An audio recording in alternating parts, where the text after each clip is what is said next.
5, 4, 3, 2, 1. Hello, everybody, and welcome back to Before the Valley. Hello, Peter. What's up, man? Hey, yeah. Nothing much, man. Nothing much. Recently I've been, visiting restaurants for our business. So that's been the main thing happening the last few days. It's quite interesting and a new experience. So that's what I'm doing. What about you? I'm good.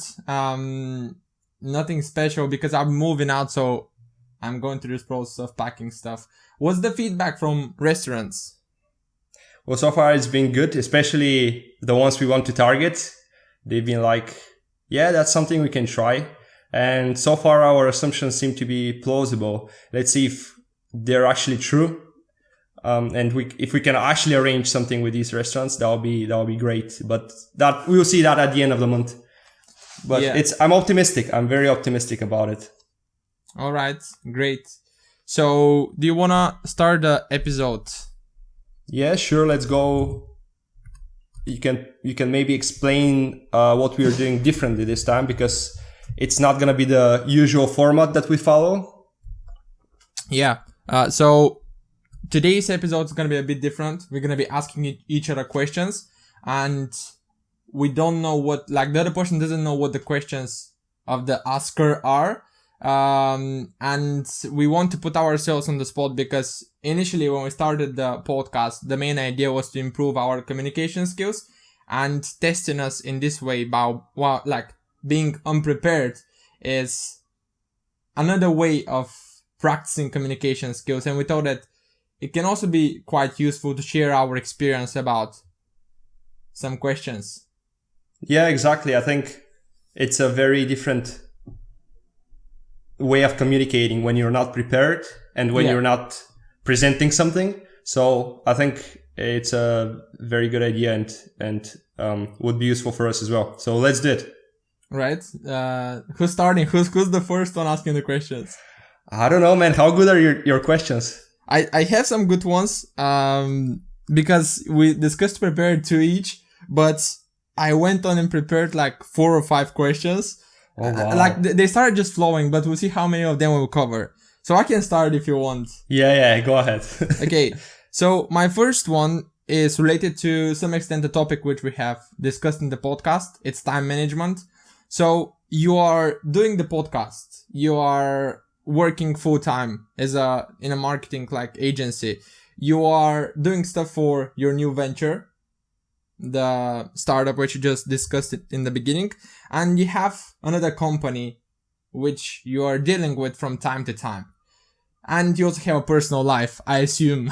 So what's the way through which you deal with all of these stuff? Because when you think about it this way, it's like, wait, this guy is doing so much, how is he able to deal with it? Well, what's your strategy? That's a good question. Okay, so the first thing I would say is something that we discussed, I think, in the second episode of this podcast, and that will be task tracking. So I would have a very robust way of tracking what I do during the day. I would put them in a spreadsheet, and then I would track my time. So okay. I would have my tasks split into different groups. So I would have my corporation tasks, and then I would have my startup and maybe personal self-development tasks at a different place. And then I would prioritize those tasks. So next to my task section, I would have a priority column, and there I would put sort of a marker for the things I have to do today, definitely. And then I would start with those, or I would put them at a spot during the day when I'm uninterrupted. So I don't have any meetings, I don't have anything to do, and then I can focus on these tasks. And I feel like this has helped me a lot, just because I can build my day, so to speak, around these particular tasks. And then what I would do next to the priority column, I would have a time tracking column.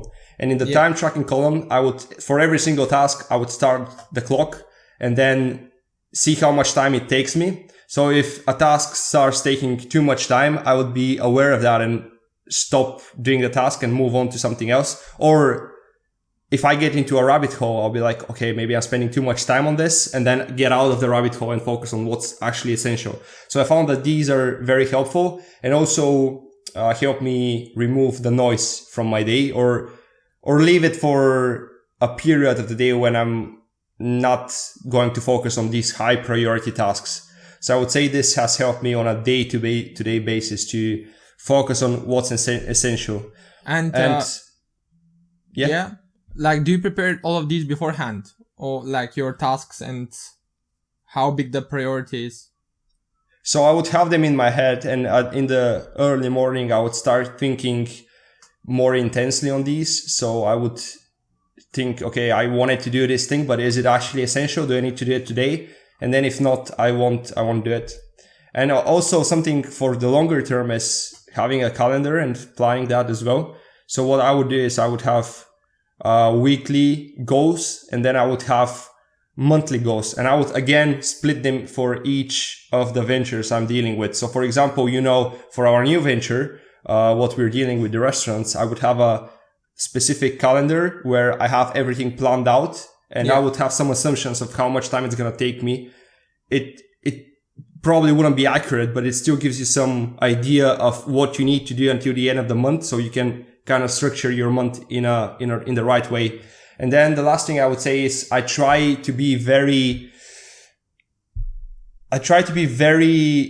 robust with things that affect my energy levels. So that would be, for example, now I'm on a keto diet, so I wouldn't eat any carbs, so I can have high energy levels throughout the day. I'm fasting as well, which is also something that keeps my energy levels consistent throughout the day. I would try to get right amount of sleep. I have an app which records my snoring. So snoring is negatively correlated with the quality of your sleep. So I would try to do everything I can to reduce that. For example, I would go to bed at the right time, or maybe if I had a drink last night, I wouldn't drink the next night because that would affect my sleep. So I try to do all of this so I can have high energy levels throughout the day, so I can do a lot of things. And fourth thing is, I would say finally, something that I've been affected a lot by my flatmate.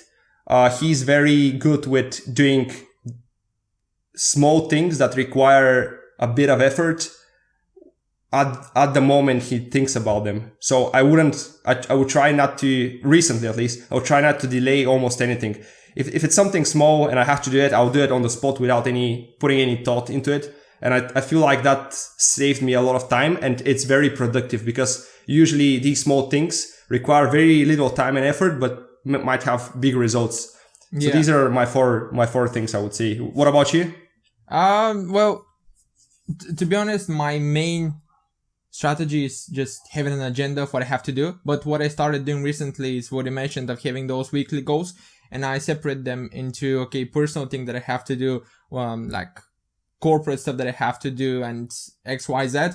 And whenever I start doing something, for example, when it comes to personal stuff, I have to train 3 times this week, and I put it as it's in progress. So I know what I'm doing. Can I see if there's anything that I'm leaving behind? I can either reprioritize stuff if I know that is very important, or just leave it for next week. But this gives me a better idea of what I have to accomplish during the week, which if you keep track on what you have to do on a single basis, like on a daily basis, you might not achieve that. So it gives you a wider picture, which is, I think, very useful. But apart from that, I wouldn't say that there is much that I can add, trying to be as energetic as possible, doing whatever is needed to be as, feeling productive, which is either coming from how you feel from sleep, what you eat, and also what you do. So you have to also pay attention to how you batch all of your tasks so that you accomplish them without losing a lot of time during the day, which is essential.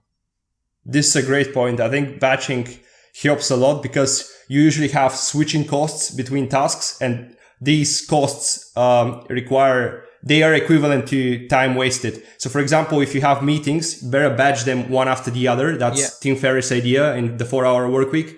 Batch them in a 3-hour period instead of having any gaps, because that's going to take time from you, which is wasted on, I'm doing this thing now, I have to move on to a meeting.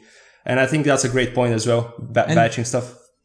All of this, whatever you mentioned about focusing when you're not going to be distracted, and trying to prioritize in order to see what's going to work the best, is part from the effective executive. When I was listening to you, I just remember the concept from the book, and it's very nice to see that you're implementing those stuff, which means that you're on the right track. Thank you. So, I'm getting validated by this very famous book. I feel great, man. Yes, thank you. Indeed. Okay, let's move on to the next question. So my first question is, that's an interesting one, man. So what's your approach to brainstorming and ideation? Do you have any routine to get yourself in a creative state?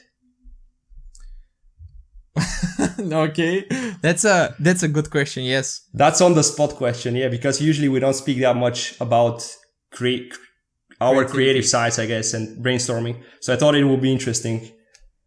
So, okay, I don't know where should I start. Usually my approach to brainstorming is not that I invent new stuff, but I need some input. Then I leave it to stay in my mind, and few hours afterwards, or even like the next day or next couple of days, I'll start thinking about the question which I have on my mind, or that I have to find the answer for, with the input which I have acquired. But something essential is that when I brainstorm, I first of all know beforehand that I have to brainstorm. Mm-hmm. And when I do so, I leave everything off, like all my phone, my computer, I shut them down. I get a piece of paper and I start putting my ideas on this piece of paper. Because when I do so, it gives me the opportunity to think better. And it was a quote from Tim Ferriss, I think, that when you write, you are improving your thought process. So I've seen this in myself, that when I'm doing stuff, as I told you, like writing every single point which I have on my mind is giving me much wider perspective of the question which I have to deal with. Mm-hmm, and something else which I said, that I take some input, I leave it, and I found useful to start thinking about the question the next day without having any input. Like you wake up, prior to opening your phone, checking some news, you start thinking about the question which you were thinking about yesterday night, let's say. And it just reveals another perspective, which is interesting. I don't know how it works. It's another concept which I have heard of some of the people that Tim Ferriss interviewed, but like when you go to sleep, stop thinking about it, have a 1 night or 1 hour, 2 hours off, relaxing, having a glass of wine. This was the concept that this guy explained. And when you wake up the next morning, just start thinking straight away for this. Yeah, I think it's a very common topic in Tim Ferriss' podcast, is like connecting the subconscious and the conscious. A very important point to add to this is, when you wake up in the morning, if you want to brainstorm on the problem that you had last night, you need to do it without getting any input. So don't watch your phone, don't get any news sources or anything that can restrict your subconscious informing your conscious. So that's a important point, I think. And I think, yeah, you brought up some very interesting points. So one is reviewing. And I think it was Hemingway who never finished what he started to write. So if he started to write, he would write and then he wouldn't end his sentences.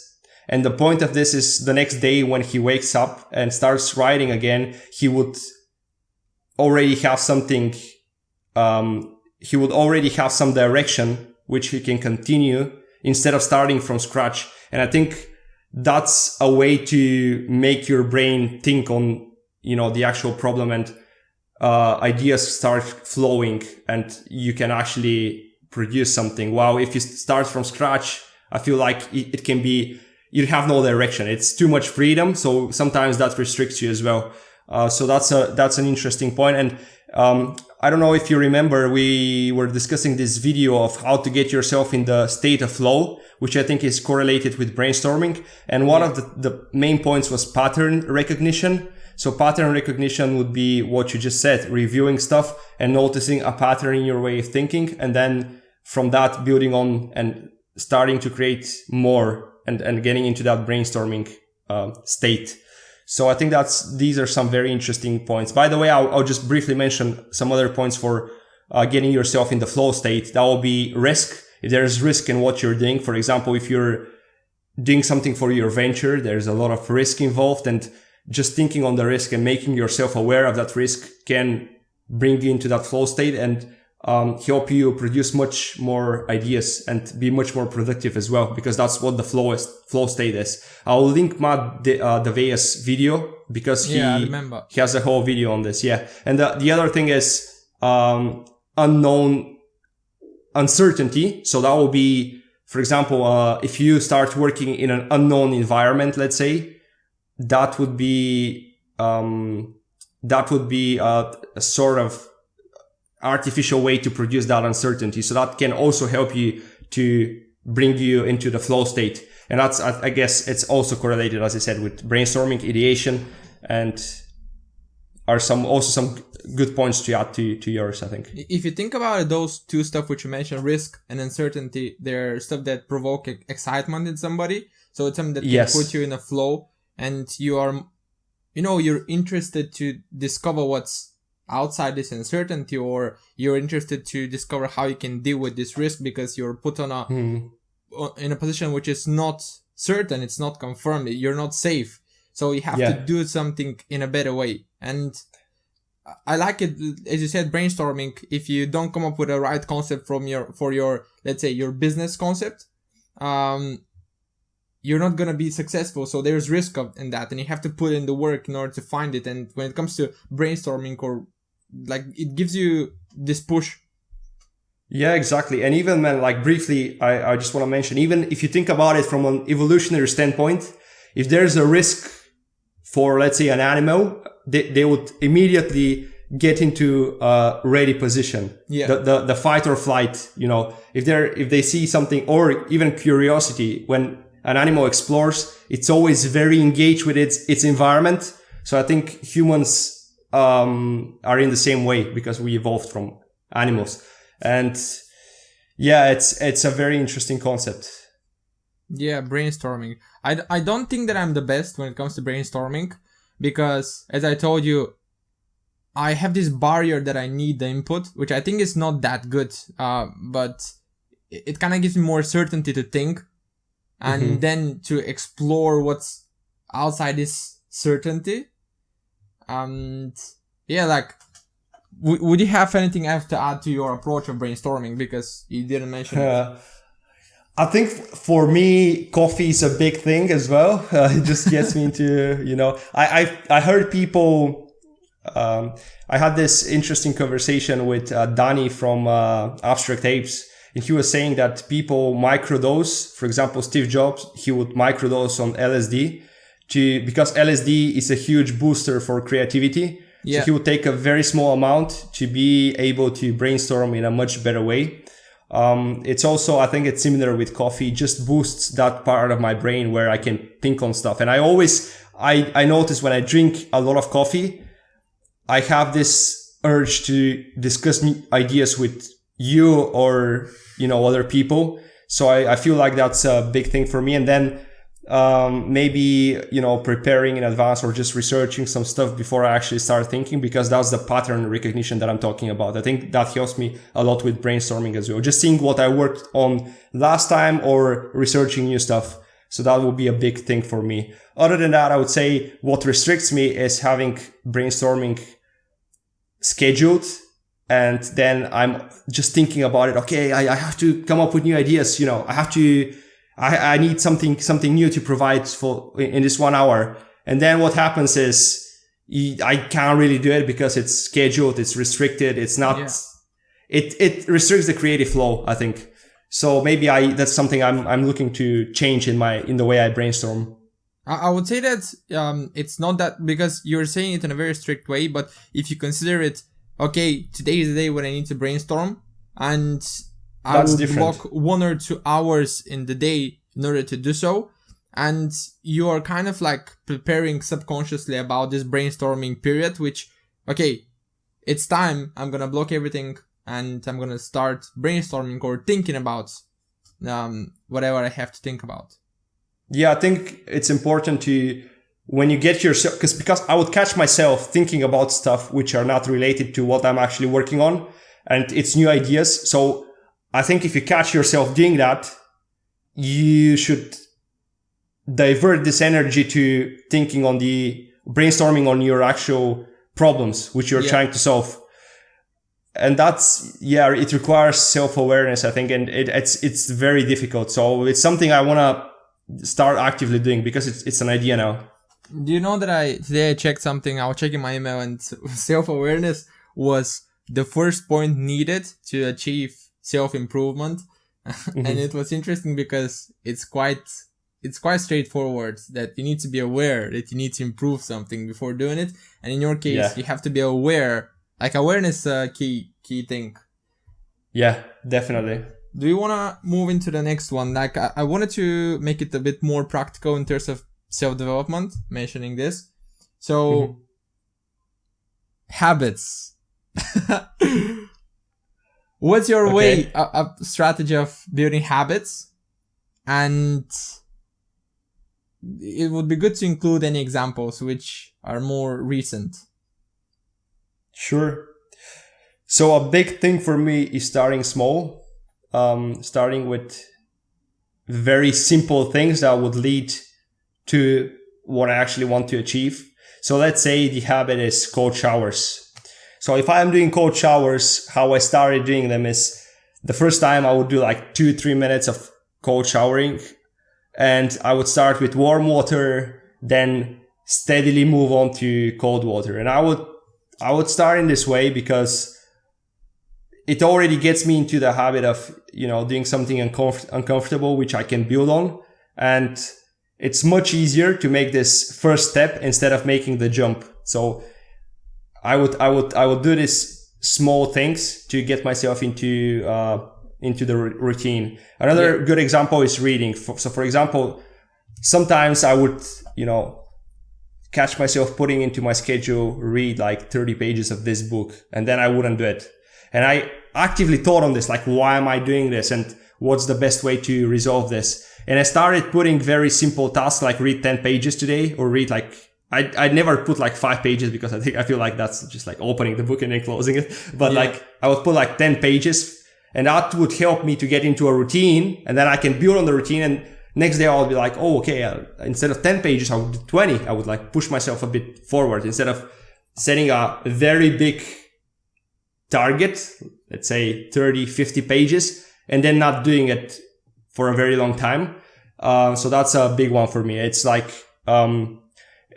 starting small. And then the next thing is, there is a very good scheme on how to build habits. So that would be having a reminder, then doing the actual habit, and then having a reward after the habit. So it's these 3 things.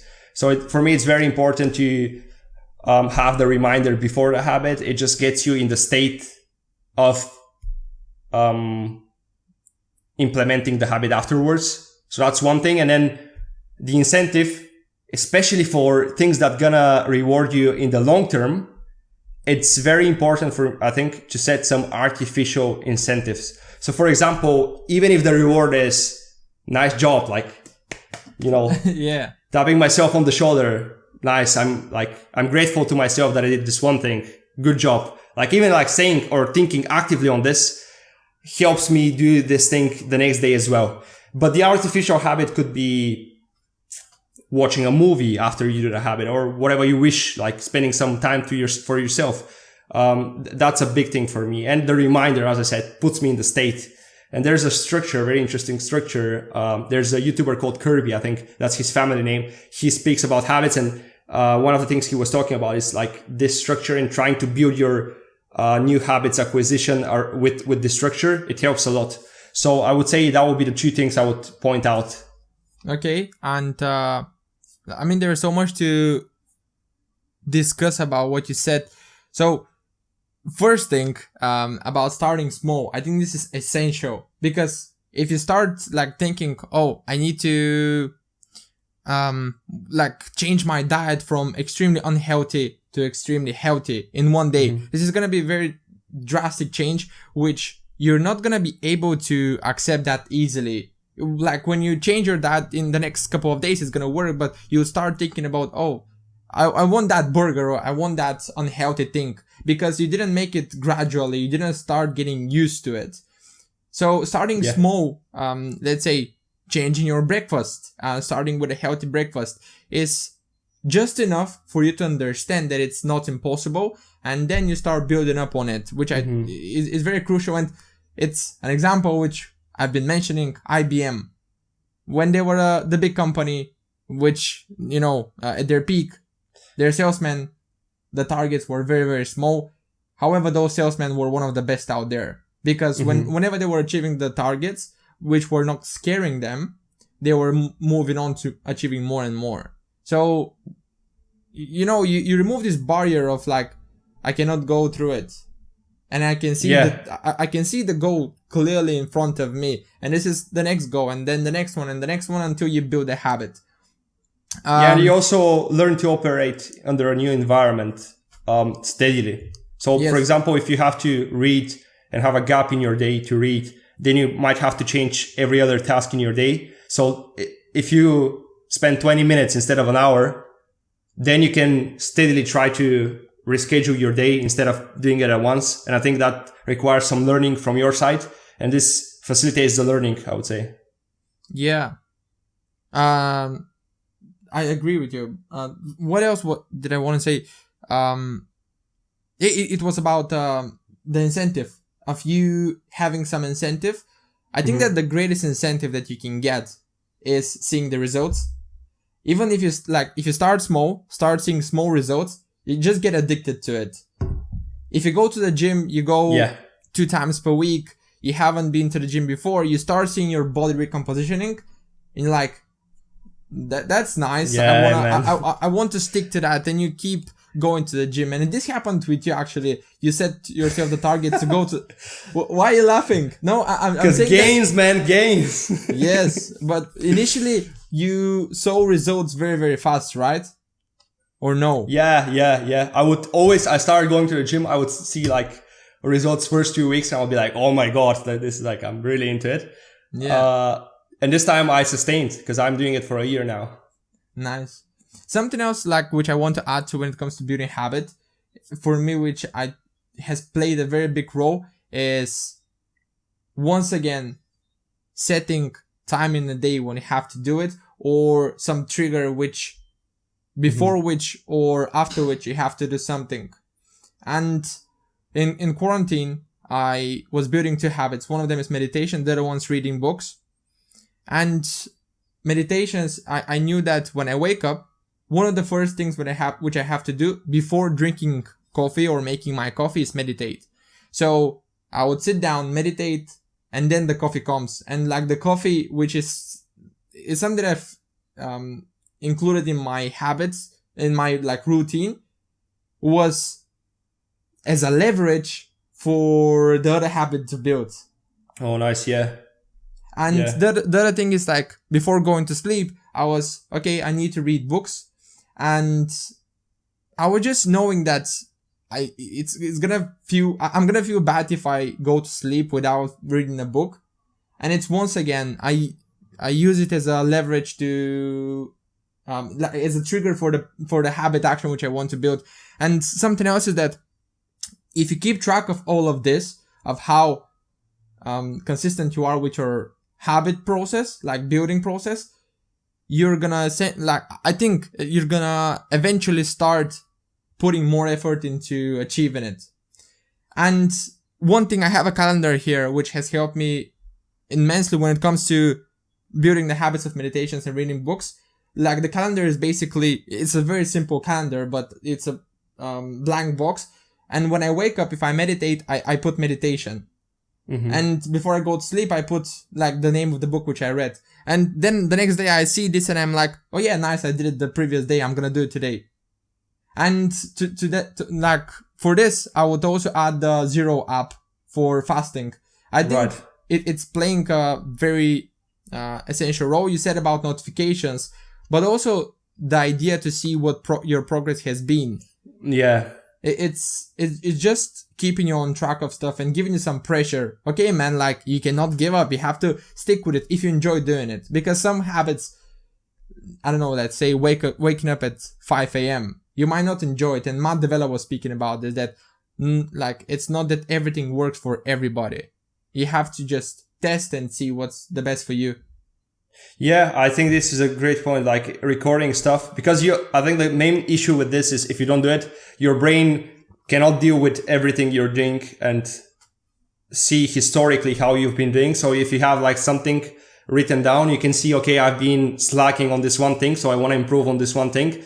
And that's why for me, recording stuff is a very big thing. I do the same thing with meditation. As you said, I have it in my tasks to do. I have the Zero app. Now I started tracking my ketones in my blood. I would like take blood samples, and I have a device to check the ketone level in my blood samples. So I started writing those down. I'm currently writing them on Telegram, but I'll probably change to somewhere else just so I can track, okay, what have my ketones levels been historically, and am I sustaining the right level of ketones in my blood? So I think recording is a big thing for me as well. Something which I think is making sense now. I'm a very competitive person, so doing so is in a way competing with myself. Yeah. So I would say, because not everybody is as competitive as others, so you have to see what's the best approach. That's the way we do it and what works for us. But there might be some other strategies for people that are less competitive, for people that, yeah. I think there was a distinction between competing with yourself and on a psychological level. I've heard it somewhere, but I can't remember where exactly. So there were two types of incentives for people: competing with other people and competing with yourself, improving yourselves. So in your case, it will be improving yourself would be a big stimulus for you, like trying to build on what you've already done. For other people, it might, like Michael Jordan is the first name that comes to my mind, because he was like crazy competitive. He would play after basketball. He would go and play something else with people and start betting money and stuff because he was that competitive. So I think there's a distinction in, you need to find what stimulates you and then, capitalize on it. You can capitalize on it for habit building, as your case. Yeah. So for example, I guess if it's competition, we can have a shared spreadsheet where we put on our, fasting schedules and stuff like that, and have like a small, competition with each other or something like this. Yeah, there's some pressure which pushes you to do more or to just achieve what you have to in order to be the winner due to your competitiveness. Yeah, exactly. Cool. Great. So we covered 3 questions only. As I told you, I have like 5. You have more questions. So we can leave them for next time and see what the feedback is from our audience. I have a question for our audience, which the episode is about asking questions and seeing what they think about it. Is going to be interesting. So it's been a question which I've had on my wall back home in Bulgaria, which is, where is this daily activity taking you? So I'll just leave it here and as something that you can think about, and you can even leave the comments down below in the comment section, or just think about it yourself. Where is this daily activity taking me? Is it taking me where I want to be, or I'm doing something which is just not helping me at all? It's a very, very important question which has played a big role in my life. As I told you, it was on my wall. I've been seeing it every single day when I wake up. Yeah. It's a nice one, man. Cool. So, this was cool the episode. Cool beans. As Casper says, cool beans, man. What's that? That's the current meme of the podcast. Cool beans. If you wanna let us know that you like the podcast, you can just like put a cool beans or something in the comments. Alright, great. So yeah, this was the episode for today. We would appreciate your feedback in order to see what you think about this new structure, and also any kind of critical comments about our way of doing the podcast is also going to be very, very valuable. Yeah, tell us what you think about the new format as well. But most importantly, answer Nikolai's question, because it's a good self-development question, I feel like. And after all, we are trying to also influence people. So let's first answer that question and then you can leave your feedback. That's how I would prioritize them. Yeah. Yeah. See, okay, cool. Thank you very much for watching. Bye bye. Thank you guys. Bye bye.